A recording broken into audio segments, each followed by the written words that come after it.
Bismillahirrahmanirrahim. Assalamualaikum warahmatullahi wabarakatuh. Waalaikumsalam. Apa khabar semua?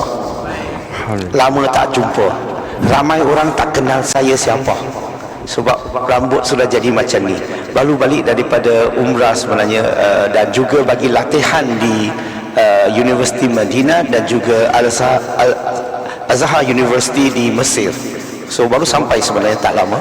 Dan Alhamdulillah malam ni kita amat bertuah, sebab di sebelah saya ni kami didatangi oleh dua bekas Kristian.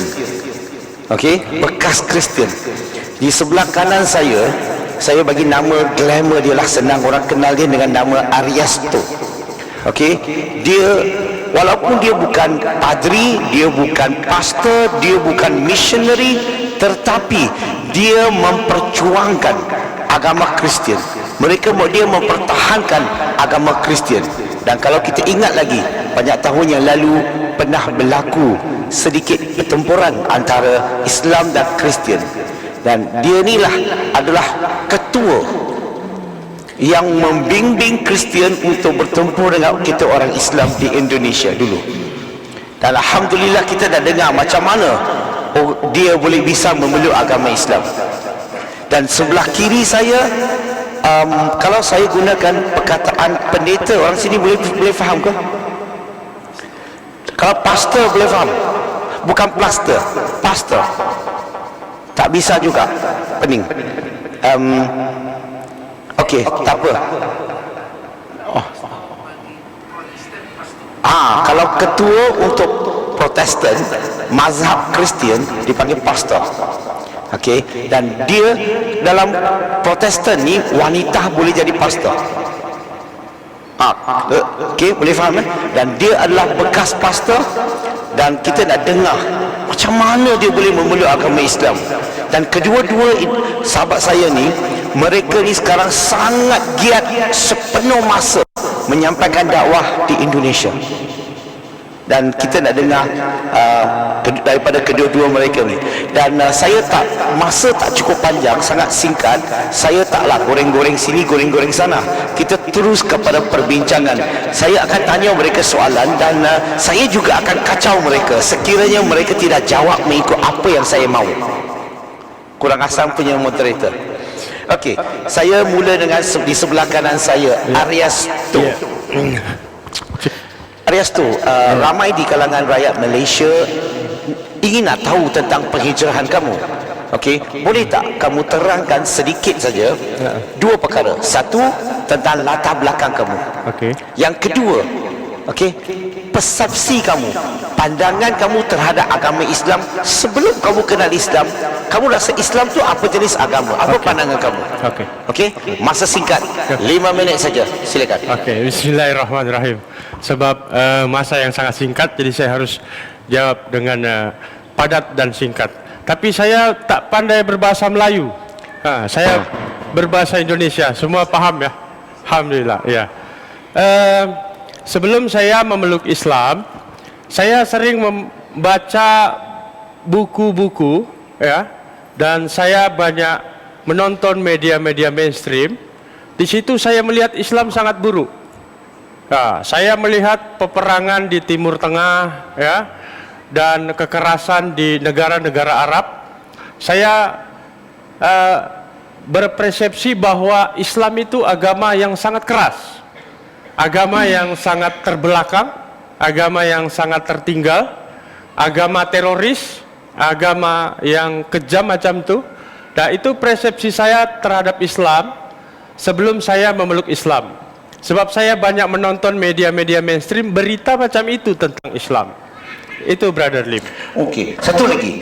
Now, sebenarnya saya pun begitu juga. Orang non-Muslim secara umumnya, mereka hanya dapat tahu Islam bukan daripada orang Islam, tetapi dari social media. Tapi sedikit lagi kita nak tahu tentang kamu dilahir di mana, apa agama latar belakang dan sebagainya. Silakan. Ya. Jadi perkenalkan, nama saya, sebelum saya menjadi Islam, nama saya Andreas. Saya lahir dari keluarga Kristen Protestan, ya, di salah satu kampung di Indonesia atau di Sulawesi. Ya, saya dibesarkan di tengah-tengah keluarga Kristen dan seiring waktu Mazhab apa? mazhab Protestan dari Gereja Bethel Indonesia, GBI. Ya, semacam itu Brother Lee. Okey. Dan macam mana kamu boleh jadi perjuang? Ingat lagi tadi kita sebut sedikit pertempuran dulu kan? Ya. Kamu jadi apa sebagai apa? Ya, waktu itu dulu di tempat saya tinggal ada sebuah sedikit konflik ya antara Islam dan Kristen. Nah, saat konflik itu saya berada di barisan sebelah, kita dulu lagi bermusuhan, memimpin anak-anak muda untuk memerangi Islam saat itu atau menggagalkan semua misi dakwah Islam pada saat itu. Sebenarnya saya tidak ingin banyak cerita tentang hal itu sebab hal itu saya percaya sangat sensitif. Dan saya pun tidak mau mengingat masa lalu yang sangat buruk menurut saya. Jadi itu mungkin Alhamdulillah. So itulah kita sebenarnya nanti selepas habis kan mungkin kita minum teh, kita bincang yang lebih detail. Itu untuk orang yang tertentu saja. Tapi yang saya minat tentang tertarik tentang tugas dia adalah untuk dia nak mempertahankan agama sebelah. Dan akhir sekali nanti kita nak tahu macam mana dia boleh terbuka hati, terbuka peminda dia nak mengkaji Islam dan tertarik kepada agama Islam. Nanti kita akan bincang. Kita nak dengar sebelah kiri saya pula, Sister Levi. Masyarakat di Malaysia juga ingin nak tahu, tentang latar belakang kamu, latar keluarga, pengajian, siapa kamu dalam agama Kristian sebelum ini dan pandangan kamu terhadap agama Islam. Sebelum kamu kenal Islam, supaya masyarakat di sini semua tahu. Tengok non-Muslim ini bila tak kenal Islam, itulah gambaran yang mereka akan tahu. So apa yang kita perlu buat? So mereka nak dengar sedikit daripada kamu. Silakan Sister Levi. Ya. Bismillahirrahmanirrahim. Assalamualaikum warahmatullahi wabarakatuh. Waalaikumsalam. Alhamdulillah, semoga sehat-sehat semua jemaah, insyaallah. Ya, perkenalkan nama saya Nevi Natalia Nanlohi. Terlahir dari keluarga yang beretnis Ambon dan Manado. Di Indonesia itu dari Maluku dan Sulawesi. Saya sendiri lahirnya di Surabaya, di Jawa Timur. Kalau nanti ada peta bisa lihat. Jadi saya terlahir dari keluarga Kristen Protestan yang taat. Artinya sejak kecil keluarga saya itu mendidik secara Kristen yang taat ya. Kalau Protestan itu tidak sama dengan Katolik. Jadi kalau di Protestan, mazhabnya Protestan, pendeta umatnya atau imam umatnya atau pemimpin umatnya itu bisa perempuan. Makanya disebut pendeta laki-laki, ada pendeta perempuan juga. Kalau Katolik itu pemimpin umatnya harus laki-laki, makanya disebut pastor. Nah, alhamdulillah dalam perjalanan saya sebelum saya Islam ini, saya 14 tahun pendeta dan 10 tahun bekerja di Lembaga Alkitab Indonesia. Dan atas izin Allah pada tanggal 6 Januari 2016 itu saya bersyahadat. Lalu nama saya yang nama tengah Natalia diganti Amalia. Maka saat ini saya namanya Nevi Amalia Nanlohi. Nanlohi itu marga dari ayah saya. Seperti itu. Marga paham ya? Iya. Marga paham. Nah, saya sendiri menempuh pendidikan calon pendeta, artinya pendidikan teologi kurang lebih 5 tahun dan sempat juga bertugas sebagai pendeta itu di pedalaman Papua 5 tahun. Kemudian berkeliling Indonesia dan akhirnya 9 tahun di Jakarta. Nah, mungkin kita minat yang dengar daripada kamu tadi sebut tentang kamu pernah berkhidmat di Papua. Iya, 5 tahun. Boleh terang sedikit tak apa nama keadaan sana? Kamu jalan tugas sebagai seorang wanita, jadi hantar ke Papua. 5 tahun jalankan kerja sebagai pastor, okey, untuk menyampaikan penginjilan di situ. Boleh terangkan sedikit? Usia saya waktu itu 24 tahun. Ya. Menjadi seorang pendeta yang kemudian dikirim oleh gereja di pedalaman Papua. Itu kurang lebih 180 kilo dari kota Jayapura. Mungkin kalau pernah ada yang sampai di sana. Dan di sana lulusan dari kota metropolitan, kemudian masih umur 24 tahun, lalu tiba-tiba ditempatkan di daerah yang sangat terpelosok. Ya, listriknya hanya 5 jam, setelah itu mati total. Kemudian tidak punya lampu jalan, tidak punya telepon dan lain sebagainya, tidak ada mesin fotokopi. Saya sangat terpelosok saat itu. Dan usia saya waktu itu 24 tahun. 5 tahun diizinkan. Saya rasa bahwa ini skenario Allah untuk saya untuk menjalani tugas kependetaan di sana, memimpin jemaat di sana yang mayoritas lebih banyak Muslim. Kalau di sini apa ya, transmigran mungkin paham ya? Yes, paham. Transmigran. Jadi lebih banyak dikirim ke Papua waktu itu ya macam-macam. Ada dari Jawa, ada dari Lampung, kemudian pokoknya dari Sumatera semua. Itu mengikuti program transmigrasi di sana dan kebanyakan memang Muslim. Nah, saya ditempatkan di daerah yang walaupun pedalaman Jayapura, tapi mayoritas Muslim dan Kristen saat itu sedikit sekali. Alhamdulillah. Wow. Usia 24 tahun, gereja dan latih mereka, hantar dia ke dalam pedalaman menjalankan kerja dakwah, jadikan sebagai pendeta dan sebagai pastor. Berapa ramai di kalangan kita di sini kalau kami buat latih kamu dan hantar kamu pergi ke pedalaman, pergi ke tempat yang orang Hindu, orang Buddhis, orang Kristian, sanggup? So itu satu pengorbanan yang sangat besar bagi saya sebagai seorang wanita yang begitu confident ya, pergi menjalankan tugas. Alhamdulillah. Wow, sekarang kita nak sambung ni pada Ariasto. Sekarang ni kita nak tahu tentang macam mana, apakah titik perubahan atau orang putih kata turning point, macam mana kamu boleh kenal Islam? Okey, dan apa dengan Islam yang kamu tertarik tu? Okey. Boleh tak share sedikit? Okey, boleh. Ya. Bismillahirrahmanirrahim. Titik balik saya mengenal Islam, ada sebuah cerita yang sangat luar biasa sebenarnya. Ya, di sebuah tempat hiburan malam, tapi tak perlu saya cerita, hanya garis besarnya saja. Saat itu saya duduk di depan rumah. Di depan rumah saya itu ada 3 rumah ibadah yang besar. Ya, pertama rumah ibadah Hindu. Ya, mohon maaf saya tidak memburuk-burukan agama Hindu, tapi ini saya bercerita tentang perjalanan saya. Ya, kemudian ada masjid, ya, dan juga ada gereja. Ya, saat saya duduk, dalam hati saya bertanya, agama mana yang benar? Sebab setiap saya duduk itu, saya selalu melihat orang Islam itu pergi ke masjid. Maghrib mereka pergi ke masjid.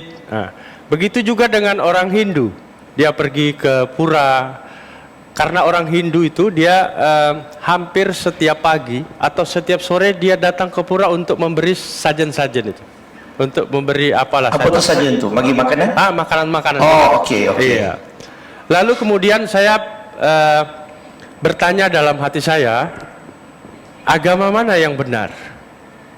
Tuhan mana yang benar? Begitu. Kalau semua agama itu sama, pastilah Tuhan ini semua sama.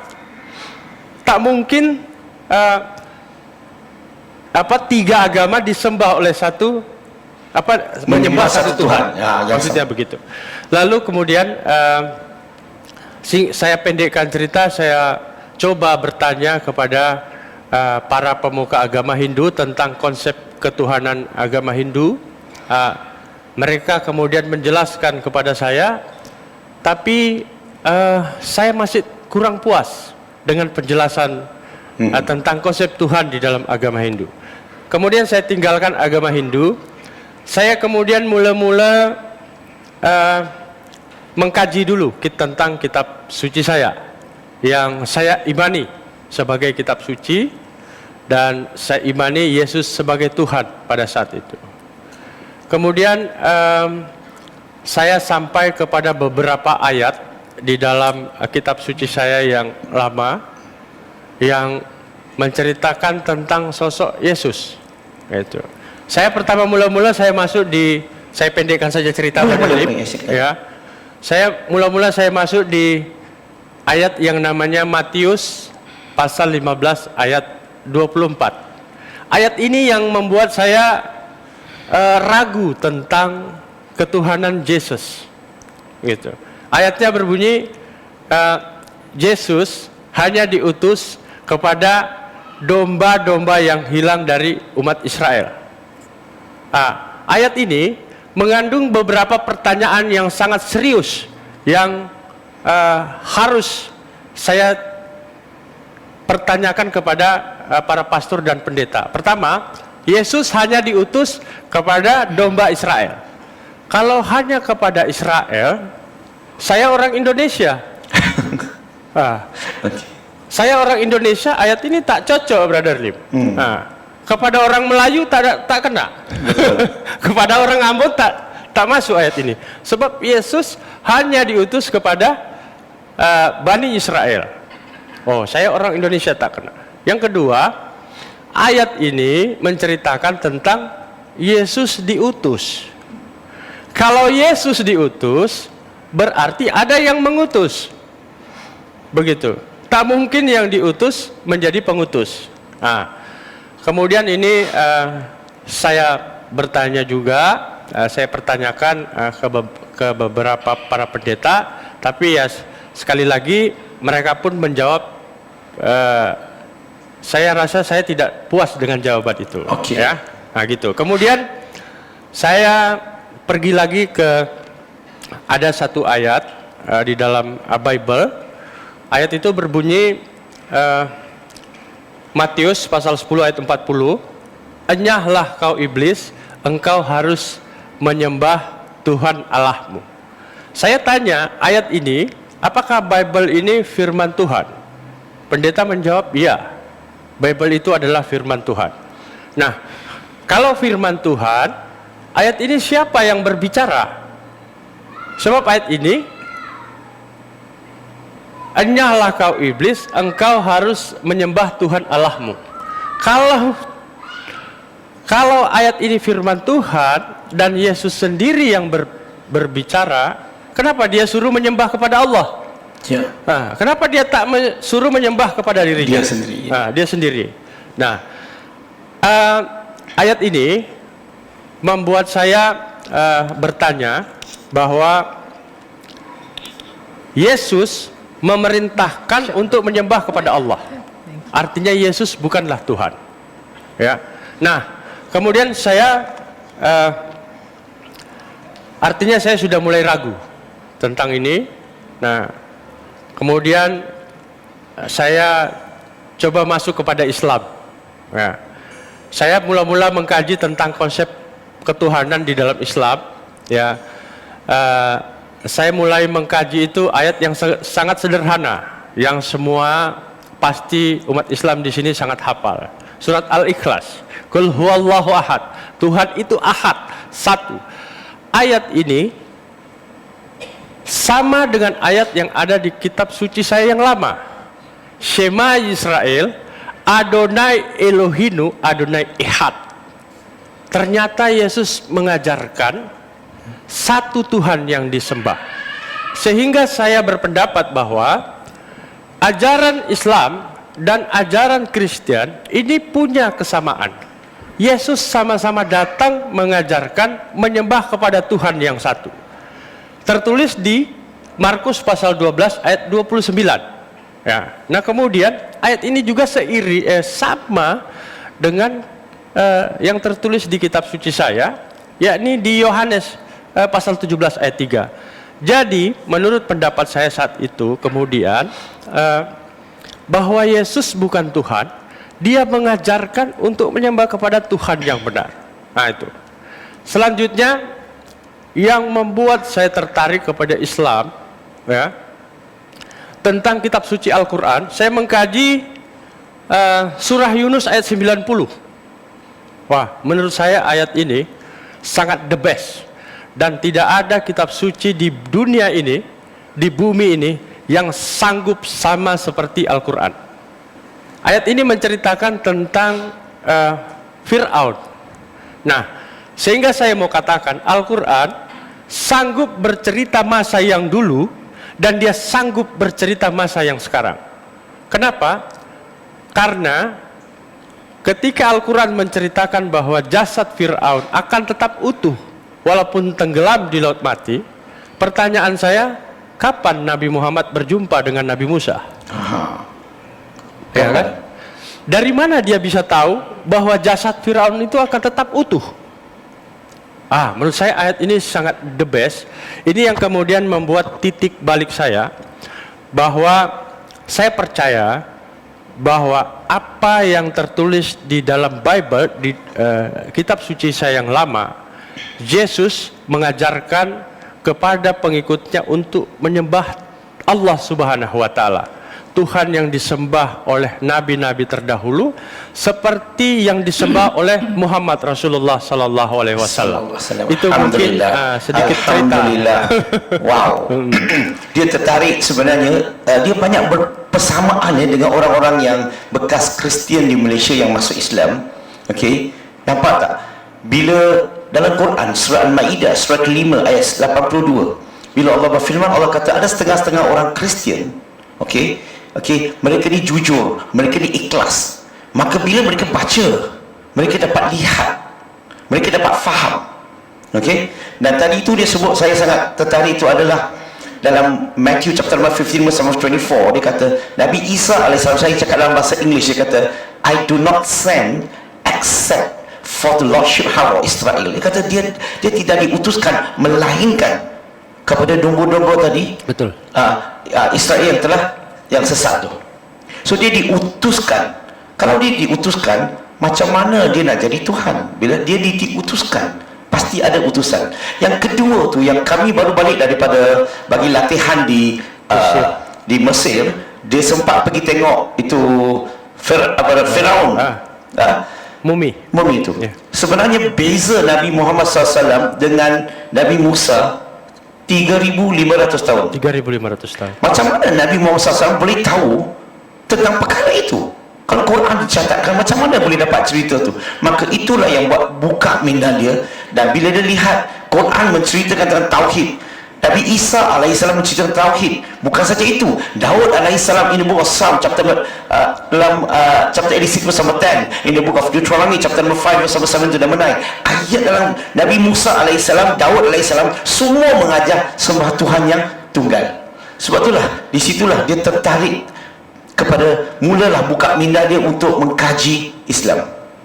Sekarang ni kita nak dengar daripada Sister Levi sekarang, sebab dia pendeta, dia pastor, dia missionary. Macam mana dia boleh tertarik kepada agama Islam? Apa turning pointnya? Mungkin kita nak dengar daripada Sister Levi. Silakan. Bismillahirrahmanirrahim.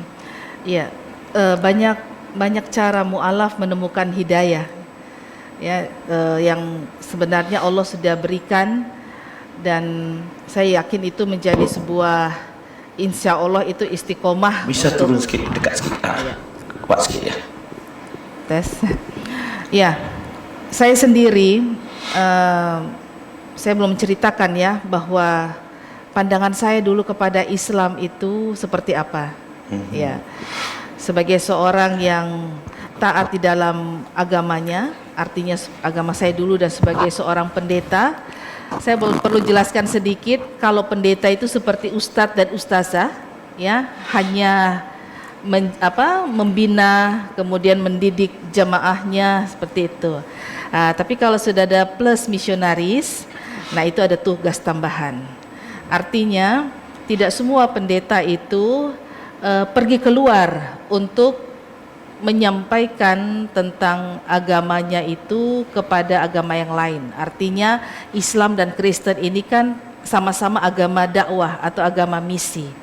Maka saat itu saya yakin bahwa saya sedang melakukan sebuah kegiatan misi atau kegiatan dakwah, ya.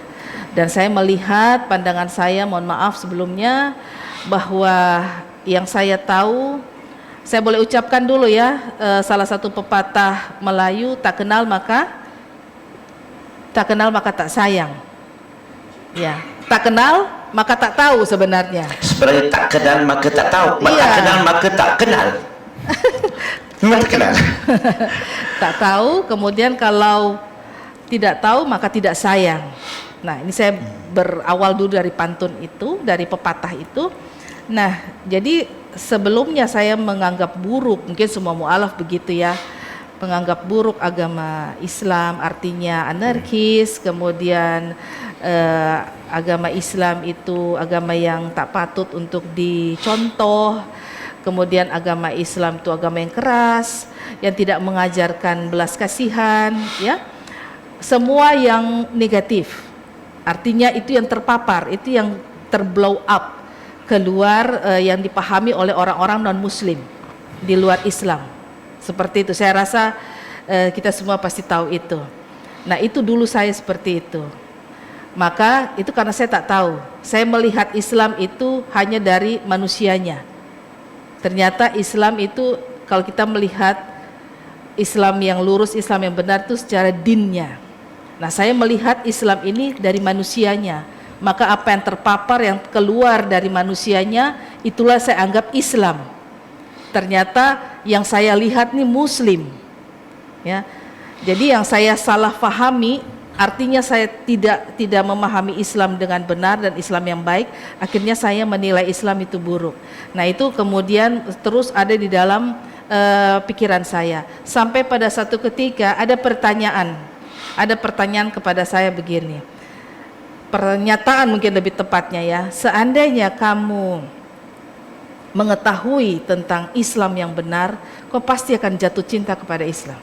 Oh. Nah, saya waktu itu mengatakan, bagaimana ya saya bisa jatuh cinta kepada Islam, bisa menyukai Islam, kalau saya seringkali melihat Islam yang saya lihat ini negatif, tidak ada yang positifnya. Maka saya melakukan dialog, melakukan percakapan, mencari tahu, mengcompare Bible dan Al-Quran, dan saya rasa itu semua pasti punya keputusan masing-masing ya, ketika berusaha untuk mengcompare, untuk melihat fakta-fakta yang ada antara Bible dan Al-Quran supaya adil. Kalau saya hanya melihat dari satu, maka tidak adil. Artinya saya tidak melihat Al-Quran, maka saya tidak bisa menemukan antara benar dan salah. Benar dan salah itu ketika kita melihat kedua-duanya. Saya tidak menyatakan siapa yang benar, siapa yang tidak benar, tapi dalam hal ini saya mengcompare. Lalu sampai akhirnya ada sebuah ulasan saya sendiri, 13 alasan kenapa saya masuk Islam. Saya tidak akan menjelaskan di sini panjang lebar. Boleh bagi sedikit ke? Iya, satu saja, yaitu tentang tauhid. Ya, tentang tauhid, bahwa Tuhan memperkenalkan dirinya itu Esa dan satu. Dalam Bible itu ada, dan kemudian itu saya melihat ternyata, karena saya tahu Al-Quran itu sama seperti Alkitab bahasa Ibrani, artinya dari belakang ke depan. Kalau Ustadz Ariesto menemukan dari depan ke belakang, ya, jadi ketemunya Al-Ikhlas, tapi itu sesuai apa yang beliau butuhkan. Saya membutuhkannya Al-Fatihah. Oke. Diberikan petunjuk jalan yang lurus. Maka salah satu yang selalu saya lihat dari orang Islam, bagaimana ya agama Islam ini bisa menjadi agama yang yang selamat kalau masih terus-terus mencari jalan yang lurus, ya. Maka atas izin Allah ketemulah saya dengan surat Al-Fatihah, dan kemudian saya melihat bahwa ternyata semua nabi-nabi dalam Alkitab juga, yang ada dalam Alkitab, salah satunya Nabi Daud berdoa, ya Tuhanku, berikanlah kepadaku jalan yang lurus, berilah petunjuk kepadaku jalan yang lurus. Saya kemudian membaca lagi dan menemukan banyak hal-hal yang akhirnya membuat saya mau tidak mau saya harus hijrah ke Islam.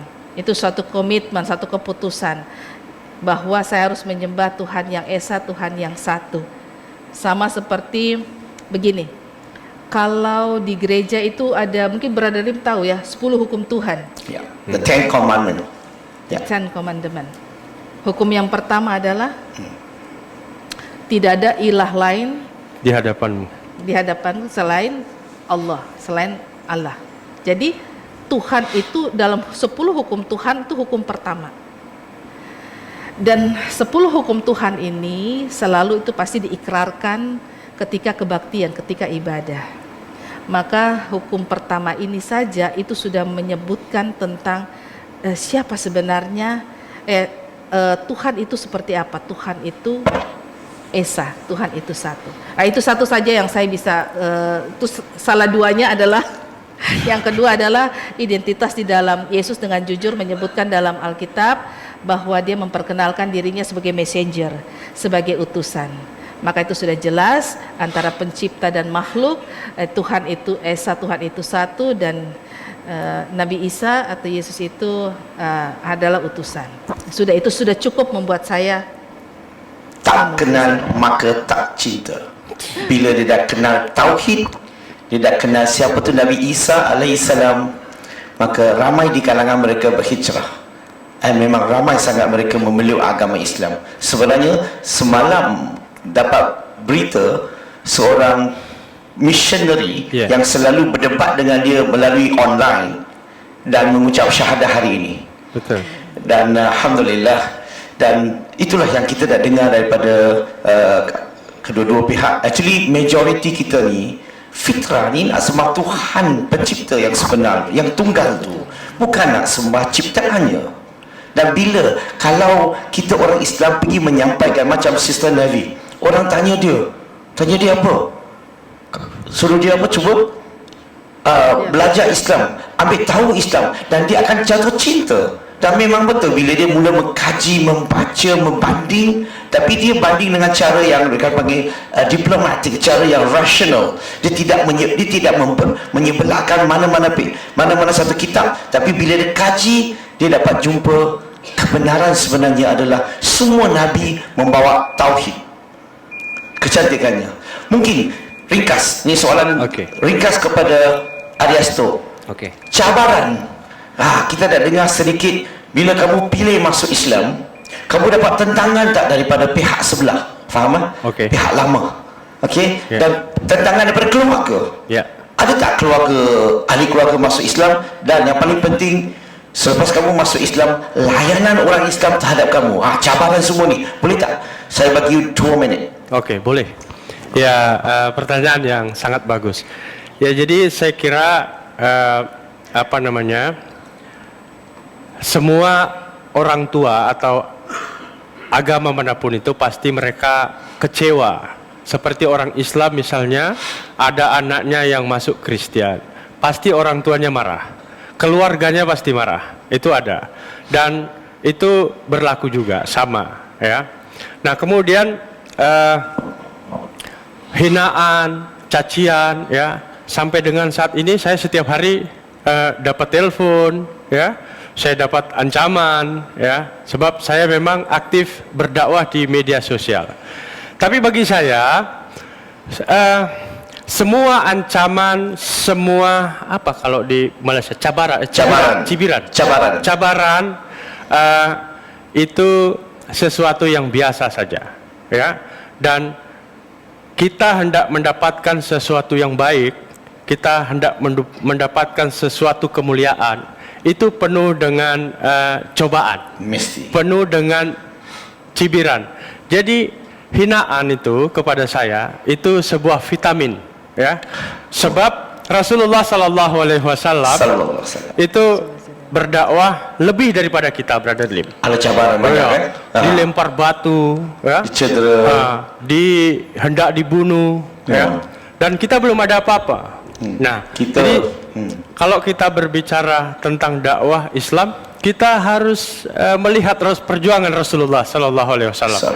Jadi saya kira apapun halangannya, apapun hinaan terhadap saya, ya, ancaman terhadap saya, itu sesuatu yang nikmat bagi saya. Dan keluarga kamu macam mana? Mereka bantah dan kamu ada menyampaikan dakwah tak kepada adik keluarga kamu? Oh iya, jadi sebab saya sebenarnya banyak juga keluarga Islam saat itu. Jadi tidak terlalu mendapat dari keluarga secara ini ya. Nah, saya juga menyampaikan dakwah ya kepada mama saya ya gitu. Nah, jadi saya kira apa responnya bila kamu menyampaikan dakwah kepada mama kamu? Alhamdulillah mereka menerima ya, tapi itu cukup panjang ceritanya, tidak cukup sampai ini. Dan alhamdulillah mereka menerima hidayah Islam. Alhamdulillah itu. Alhamdulillah. Hanya mak saja ke ada adik keluarga lain? Iya, banyak. Belum lama ini adik bapak saya juga seorang tentara yang bertugas di Kodam 7 Wirabuana. Beliau sebagai Tentara Nasional Indonesia.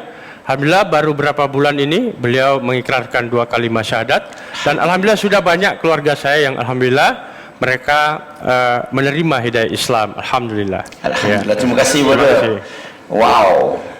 Nampak bila kita masuk Islam, kita menyampaikan dakwah kepada keluarga, Allah bagi hidayah kepada ibunya masuk Islam, ada adik-beradik lagi masuk Islam. Ya, alhamdulillah. Alhamdulillah. Alhamdulillah. So cabaran tu, saya suka dengar cara dia kata, cabaran tu adat lah. Nak main bawah hujan basah mesti kena. Nak pergi piramid jadi gelap sikit, nampak tak? Cuaca dia panas.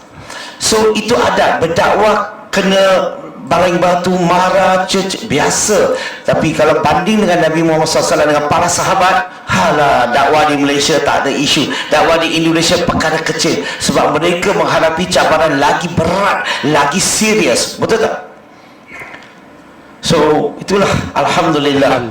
Alhamdulillah. Mungkin kita dah dengar sister pula, Sister Levi, terangkan sedikit dengan cabaran dan juga kamu berdakwah tak, layanan keluarga macam mana, kamu menyampaikan tak dakwah kepada ahli keluarga? Silakan. Ya, Bismillahirrahmanirrahim. Kalau tanya tentang reaksi dari keluarga, ya sedikit sekali mungkin yang mu'alaf bisa keluarganya menerima keputusannya untuk hijrah ke Islam. Dan alhamdulillah, qadarullah, keluarga saya tidak seperti itu. Artinya saya mendapatkan pertentangan yang hebat. Tapi yaitu ketika seseorang itu sudah berkomitmen untuk mencari kebenaran, maka sudah pasti ada risiko.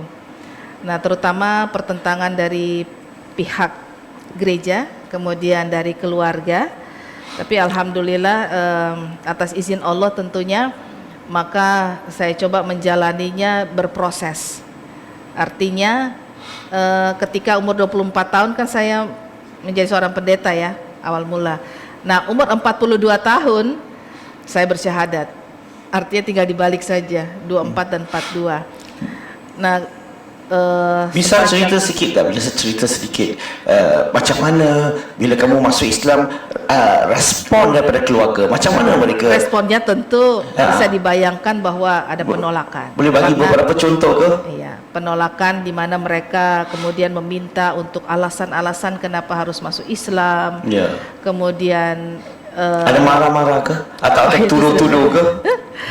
Ada tentunya ya. Tapi saya anggap itu sebuah respon yang biasa gitu. Tapi alhamdulillahnya adik saya 2 bersaudara, tidak sanggup untuk mengusir saya dari rumah gitu.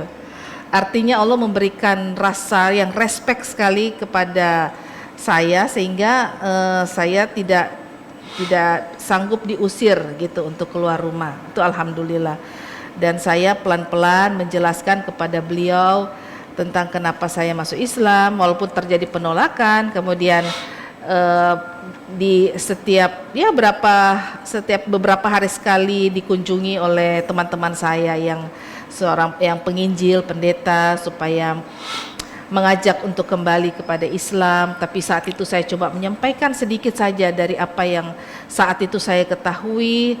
Saya meminta kepada mereka tidak menjudge apa-apa. Waktu itu saya hanya meminta memberikan 2 pertanyaan. Ya, saya minta kepada mereka untuk coba membuka Alkitabmu. Dua pertanyaan ini. Pertanyaan yang pertama, apakah di dalam Bible itu, dalam Alkitab, Yesus menyebut dirinya Tuhan, itu satu. Terus kedua, siapa yang menjamin bahwa agama Kristen itu adalah agama yang artinya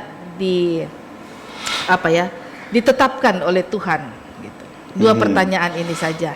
Nah, itu saya anggap bahwa saya dengan saat itu kan baru bersyahadat ya. Ya. Dengan ilmu yang masih sangat minim sekali, ilmu mengkaji, mengcompare Alkitab dan Al-Qur'an. Saya coba menyampaikan itu dan saya merasa mudah-mudahan itu dakwah yang saya coba lakukan kepada teman-teman saya, terlepas nanti mereka mau memahami, mengakui keislaman saya apa tidak. Tetapi dari dua pertanyaan ini alhamdulillah belum ada yang bisa jawab gitu. Alhamdulillah. Nah, seperti itu. Jadi mudah-mudahan tolong doakan saja. Dalam saya sedang berproses untuk bisa berdakwah kepada keluarga. Saya sendiri baru berapa tahun ini. Amin amin. Insyaallah. So nampak tak semangat orang yang masuk Islam? Lain kan? So bila dia terima Islam, kalau dia juga cabaran datang pada missionary lagi, datang tu nak tarik balik lagi kan, nak ajak dia kembali kepada agama Kristian. Mereka tak give up. Dan yang paling penting tu bila dia tanya soalan, saya suka point yang digunakan itu adalah, boleh tak tunjuk saya di mana dalam Alkitab Nabi Isa alaihissalam, Jesus Christ, mengaku dia, aku ni Tuhan, ataupun sembahlah aku, ataupun Nabi Isa alaihissalam mempunyai ciri-ciri ketuhanan. Kita tak dengar di situ. Dan sampai hari ini mereka tak bisa bagi satu ayat secara eksplisit, secara how to say eksplisit, mukamat ke, secara jelas, tak mampu nak bagi. Tak boleh, sebab memang tak ada. Dan ayat-ayat yang disebut oleh Aristotle dan Sister Levi tadi, dia diutuskan. Saya boleh bagi satu list, tak dengar tak ayat tu? Contohnya Gospel of John chapter 14 verse 24. Nabi Isa SAW kata, the word that you hear is not mine, but the Father which are in heaven who has sent me. John chapter number 5 verse 30, dia kata, I by my own self can do nothing. As I hear, I judge. My judgment is just because I do not seek for my own will, but the will of the Father which are in heaven who has sent me. Dia punya ayat hanya God send me. Kalau Tuhan utuskan dia, macam mana dia mau jadi Tuhan? Dan untuk dapat gambaran lebih jelas, kalau kita dengar baca satu ayat dalam Bible ya, sebab dalam Kristian mereka percaya kepada Holy Trinity. Bukan tiga Tuhan, satu Tuhan. Tuhan Bapa Tuhan, Anak Tuhan, Roh Kudus Tuhan. Bukan tiga, tapi satu. Pelik sekali kalau kita baca satu ayat dalam Bible. Ini Gospel of Matthew chapter 3 verse 17. Ayat itu sebenarnya untuk kita boleh digunakan untuk perbincangan dengan sahabat-sahabat Kristian kita. Kenapa? Sebab ayat itu menunjukkan Nabi Isa alaihissalam semasa tu dia dibaptis oleh dibaptis lah, Kristen kata baptis oleh Yahya alaihissalam di Jordan River. Itu satu. Tiba-tiba langit terbuka, Roh Kudus turun daripada langit, iaitu Holy Spirit, burung merpati datang bentuk burung merpati antara langit dan bumi. Tiba-tiba Tuhan Bapa bercakap di syurga. Dia kata, Jesus is my beloved son that I am well pleased. Maksudnya ketiga-tiga ni, Bapa, Anak, Roh Kudus wujud pada satu masa. Satu di langit, Bapa, antara langit dan bumi datang dalam bentuk burung merpati, Roh Kudus.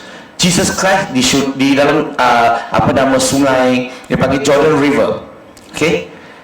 Now, ketiga-tiga Tuhan ini wujud pada satu masa, tiga tempat yang berbeza. Betul? Satu ketiga.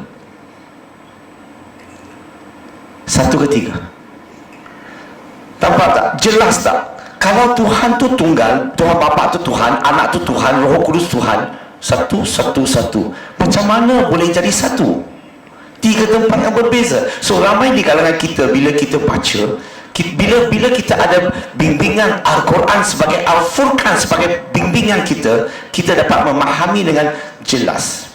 Okey, masa pun tak banyak, kita ada 20 minit saja. Sekarang ni saya nak buka untuk sesi soal jawab, boleh tak? Mungkin muslimin muslimat nak tahu tentang bahagian mana lebih lanjut, tanyalah dua tetamu kita. Bolehkah? Siapa nak tanya soalan dulu? Siapa ada soalan untuk mereka berdua? Silakan Ji. Cakap aja Ji. Ya. Waalaikumsalam. Waalaikumsalam warahmatullahi wabarakatuh.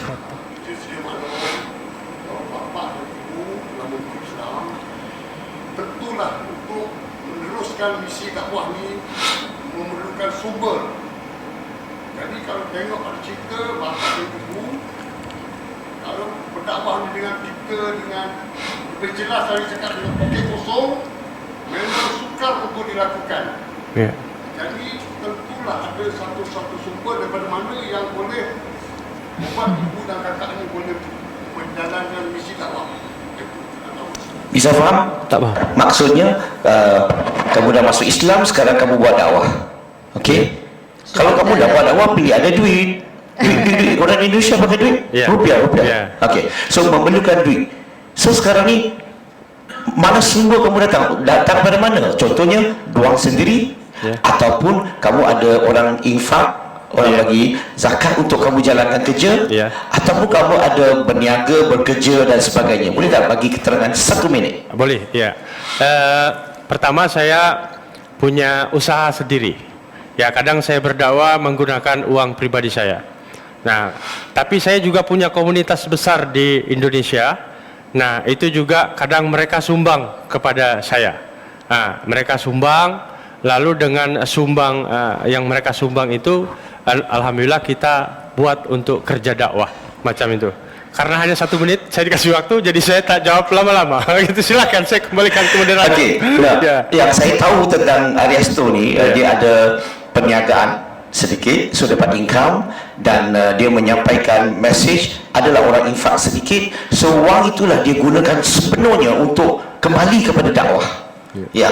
So, dan bagi kami, sebenarnya kami yang masuk Islam ini, kami tak peduli ada sumbangan ke tidak, ada derma ke tidak, kami tak peduli. Saatnya saya masuk Islam, saya semua wang sendiri jalan saja. Pedulilah orang nak bagi ke tak bagi, itu tak penting. Yang penting tetap kita akan, orang putih kata no retreat, no surrender. Maka kita akan berterusan jalankan dakwah mengikut apa yang ada saja. Betul. Wallahu a'lam. Sister, from you pula.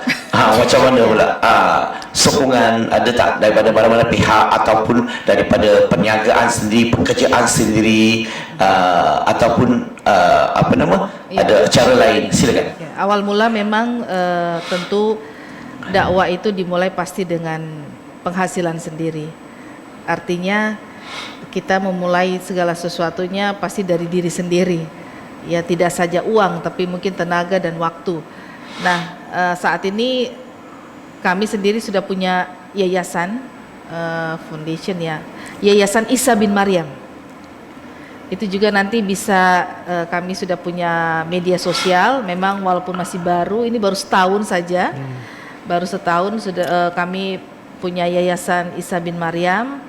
Jadi ada jemaah yang juga memberikan kontribusi berupa infak, sedekah dan juga zakat. Karena kami memang melakukan kegiatan dakwah itu orientasinya itu adalah kepada dakwah-dakwah kepada mereka yang non muslim. Ya, jadi kami juga membersamai mu'alaf, membekali para dai-dai yang memang membersamai mu'alaf juga. Nah, banyak yang support dari para donatur, alhamdulillah.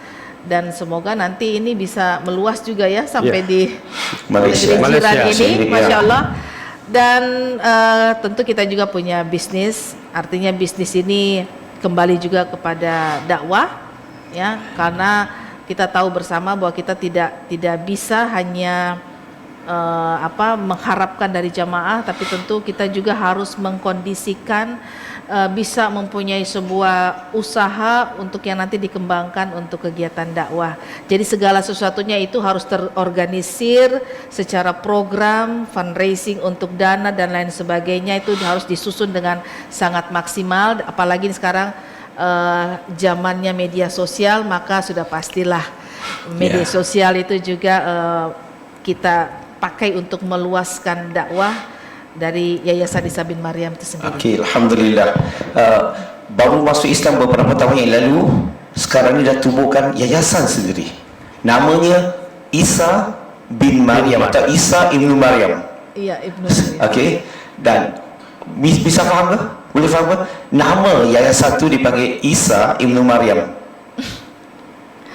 Satu nama yayasan, dan gunakan nama itulah. Sekarang ni tadi saya ada perbincangan dengan dia bahawa dia merancang untuk dapatkan satu center untuk menjalankan kerja-kerja dakwah yang teratur, termasuk dakwah non-muslim. Sentiasa ada perbincangan kelas khusus termasuk bimbingan mu'alaf.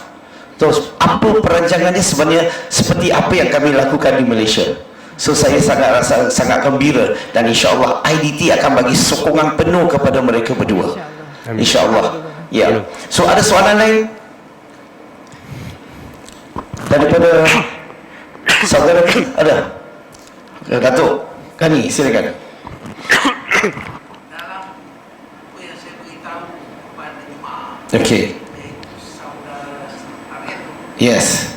dia jadi ketua mu'alaf Ya. di Nusa Tenggara Barat, Nusa Tenggara Timur, Bali. Bali. Adakah ini mu'alafnya orang dulu masuk Kristian masuk Islam atau macam mana? Macam mana kumpulan dia? Okey, dia nak tanya, kamu jadi ketua mu'alaf ini adalah Kristian punya ketua mu'alaf ke atau Islam punya ketua mu'alaf? Sekarang kamu jadi mu'alaf untuk Islam di beberapa negeri ke ataupun mu'alaf dulu tu untuk beberapa negeri? Mana satu?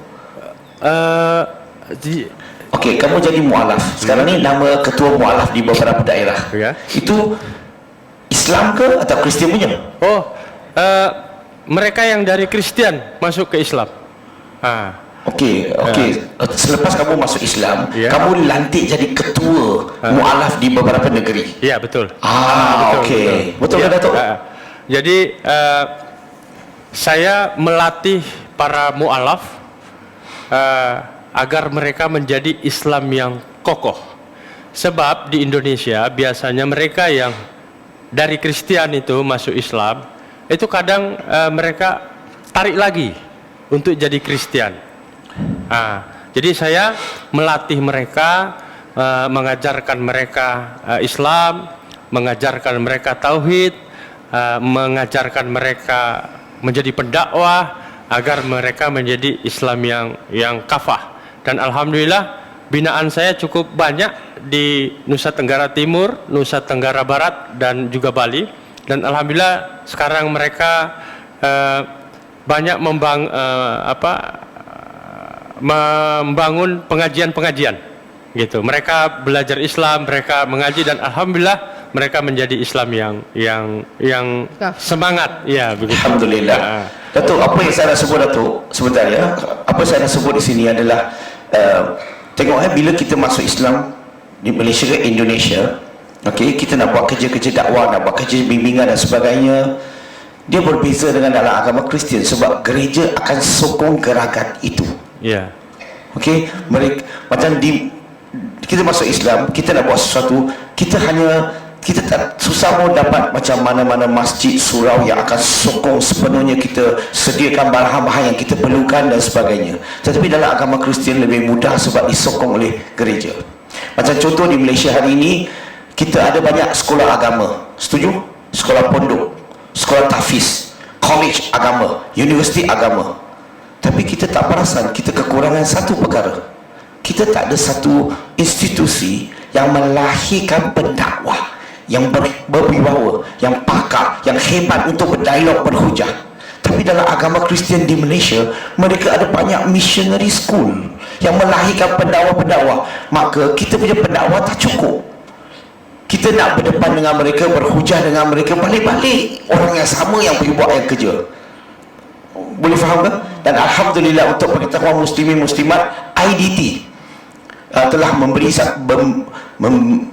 satu bangunan 3 tingkat di Wangsa Maju khas untuk kami, bagi nama dipanggil Dakwah Academy International ataupun Dakwah Missionary International. Nama kami tak nak gunakan missionary, kami fokus kepada melahirkan pendakwah. Maka saya nak ajaklah muslimin muslimat, kalau sesiapa yang minat untuk menyumbang ataupun jadi sebahagian daripada orang yang telah ada pegang saham dalam dakwah Akademi Internasional ini, saya ajak, kami ada tabung dan juga kami mencari sebanyak 1,000 orang saja. Tadi saya dapat berita kami sudah dapat 110 kita cari 1,000 orang, sudah dapat 110 yang orang yang ingin menginfak untuk projek ini. Satu lot RM2,000, tetapi untuk missionary khusus dakwah ini. Dan insya-Allah bulan depan saja, akhir bulan, batch pertama kita bawa masuk Philippines. Kami akan latih satu kumpulan. Kami akan latih mereka di Malaysia sebulan, habis lah hantar mereka balik Philippines dan akan bayar gaji penuh, full time, gaji penuh, tak ada part time ya, mesti full time. Dan mereka jalankan kerja-kerja dakwah. Dan lepas itu Indonesia, lepas itu mungkin kita akan masuk semua 11 negara Southeast Asia. IDT akan jaga untuk melahir pendakwah kelas khusus program untuk mereka, bukan saja Malaysia sekarang. Dan saya nak ajaklah muslimin muslimat, siapa-siapa yang nak melabur tersaham akhirat atau nak bayar zakat, silakan, insyaAllah. So kita nak dengar daripada ada soalan Datuk kepada sister. Saya nak tanya Ibu Amalia. umur 24 tahun jadi missionary pastor di Papua, mendakwahkan orang Islam jadi Kristen. Macam mana kejayaan beliau ataupun Bisa faham ke? Ya, Ada berjaya tak untuk mengkristiankan orang Islam di Papua? Silakan. Ya. Dalam Islam kita faham, bismillahirrahmanirrahim. Dalam Islam kita faham ada dakwah bil hikmah. Ya. Maka pertama-tama apapun itu ya, ketika kita melakukan segala sesuatu, Ya. saya bertanya dulu, ini sebenarnya Datuk bertanya kepada saya, tapi bolehkah saya melempar satu pertanyaan? Tanya saya lah. Enggak, jangan. Enggak ya. Karena kita sama-sama pernah. Sama-sama ya. Mu'alaf. Tanya. Ya. Kalau ada satu mu'alaf, kita melihat menjadi saksi dia bersyahadat, saat itu apa yang ada dalam pikiran bapak-bapak dan ibu-ibu, datuk dan Ya. puan-puan ya? Ya, tuan-tuan dan puan-puan. Tuan-tuan dan puan-puan. Saat itu, kalau ada mu'alaf bersyahadat, apa yang ada dalam pikiran?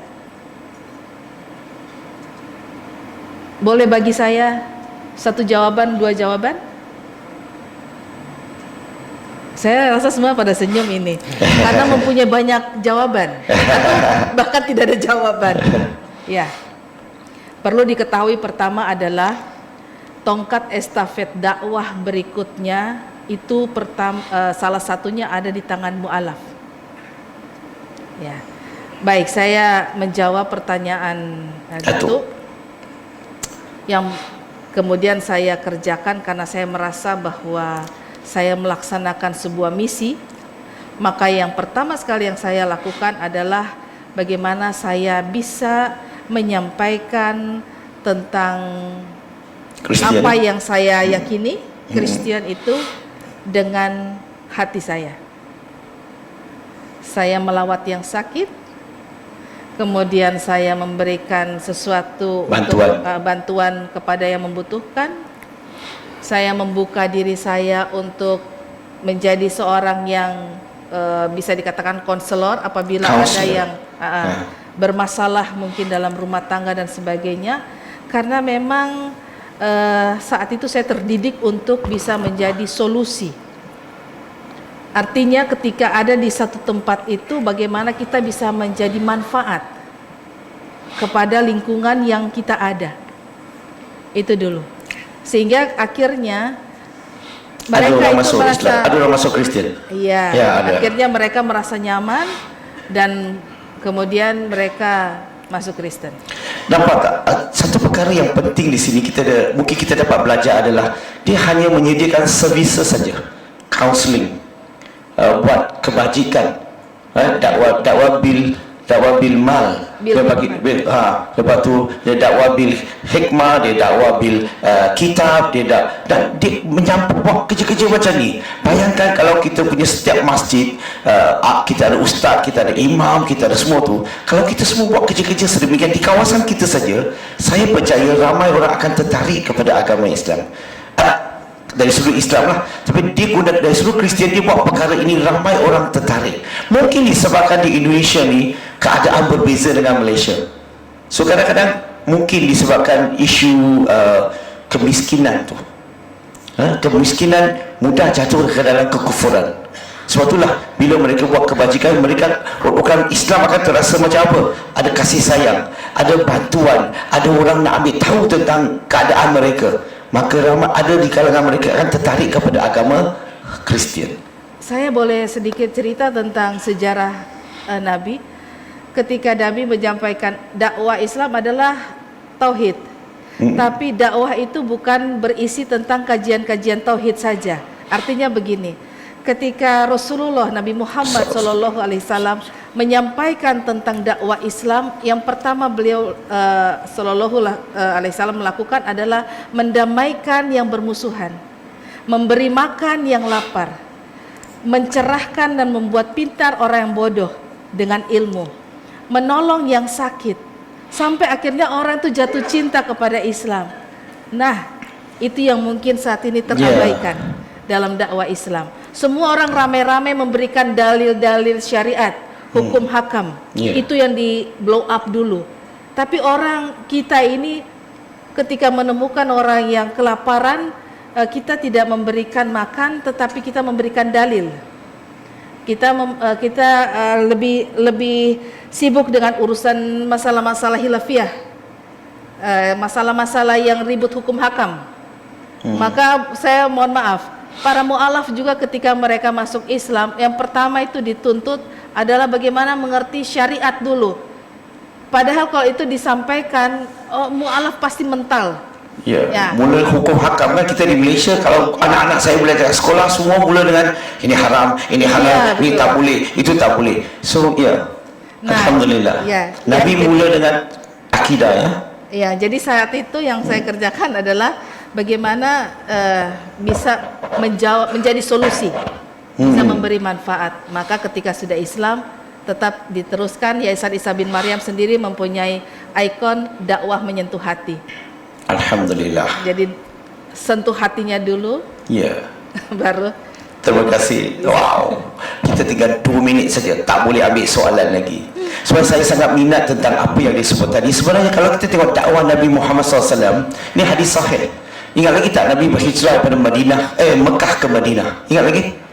Amanat pertama Nabi buat apa? Nabi sampai ke situ, ya ayuhan nas. Nabi mula dengan nas, betul? Lepas tu kata apa? Sebarkanlah salam.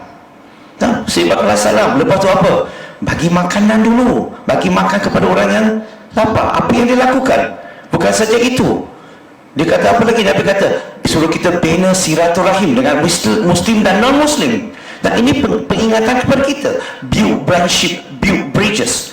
Yang paling penting Nabi sebut juga bangun solat tengah malam, mula kita buat tahajud dan sebagainya. So, dan apa yang sister buat adalah untuk mengamalkan apa yang amanat Nabi dan untuk menyampaikan dakwah. Mula dengan tauhid, bukan mula dengan fiqh. Dan saya nak ucapkanlah, masa saya tak boleh sambung lagi sebab masa terhad, saya kena hormati penganjur. Dan saya nak ucapkan ribuan terima kasih kepada Brother Ariesto atau Ustaz Ariesto, dan kita ada Ustazah Nevi. Saya nak ucapkan ribuan terima kasih sanggup datang ke Masjid Al-Hidayah ini dan untuk berkongsi. Ada soalan ke? Penganjur? Tadi. Oh, tak ada. Okey.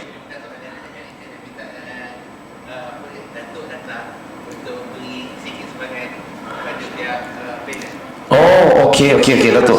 So, terima kasih banyak. Saya mohon maaf kalau kami terkasar bahasa atau tercerita apa yang menyinggung perasaan sesiapa.